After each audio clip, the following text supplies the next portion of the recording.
This is Tomonews for Wednesday, May 3rd. How events unfolded during Paris's Night of Terror. Friday night's deadly terror attacks in Paris, in which around 130 people were killed, took place at 6 locations and were carried out by 3 teams of terrorists working in unison, according to French prosecutors. The first explosion took place at 9:20 p.m. outside Gate D of the Stade de France Stadium during a France versus Germany friendly football match. Reports said an attacker holding a ticket to the game was frisked as he tried to enter the stadium. His suicide vest was detonated as he backed away from security guards.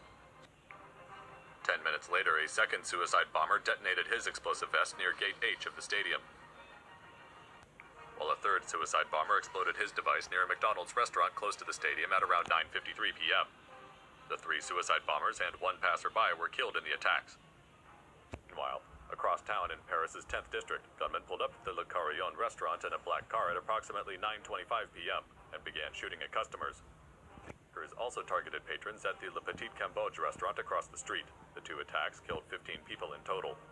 7 minutes later, 5 people were killed when gunmen arriving in a black car shot at customers outside the bar Le Bon Bief. At 9:36 p.m., gunmen again traveling in a black vehicle opened fire at customers eating outside La Belle Equipe restaurant, killing 19. 7 minutes later at 9:40 p.m., a 4th suicide bomber detonated his vest at the Comptoir Voltaire restaurant, killing himself and seriously injuring 1 other person. At around the same time, men arrived at the Bataclan concert venue in a black VW Polo. After opening fire on concert-goers inside, witnesses said the men gathered hostages near the stage and made a brief address about Iraq and Syria. At 11:20 p.m., French special forces stormed the building, killing 1 of the 3 terrorists. The other 2 detonated suicide vests. 89 people died at the scene. An international manhunt is now underway for French citizen Salah Abdeslam, who is suspected of being involved in the attacks. Belgians bust out cat memes to help take down terrorists. In Belgium, a manhunt continues to track down suspected terrorist Salah Abdeslam and others involved in the November 13th attacks on Paris. With reason to believe more plots could unfold at any moment, authorities in Brussels put the word out to the public to limit information about police operations in the city so as not to tip off the bad guys. On Twitter, the hashtag #BrusselsLockdown was initially filtering news updates, but in true internet fashion, it began filtering, cats.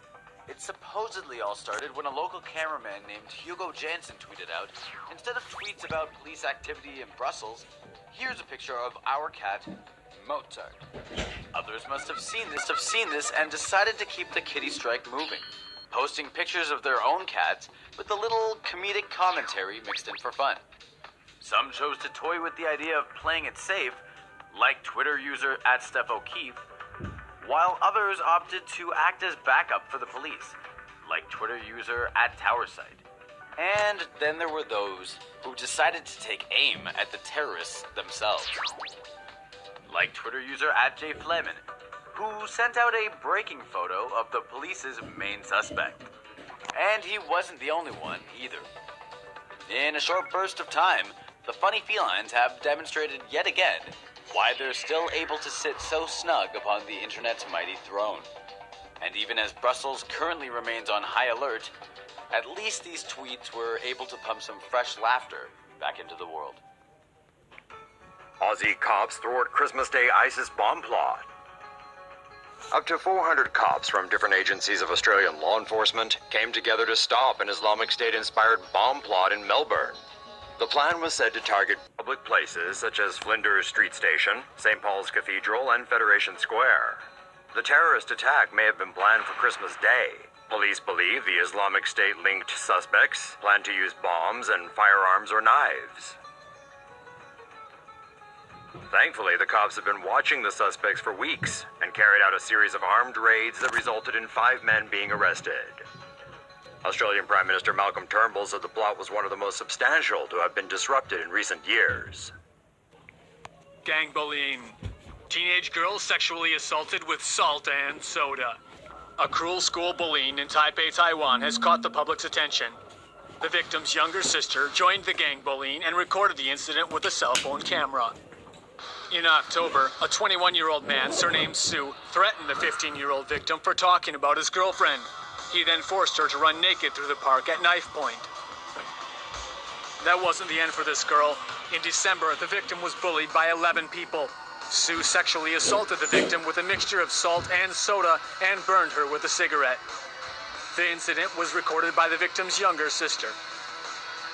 The gang bullying lasted for 3 hours and ended when police drove past.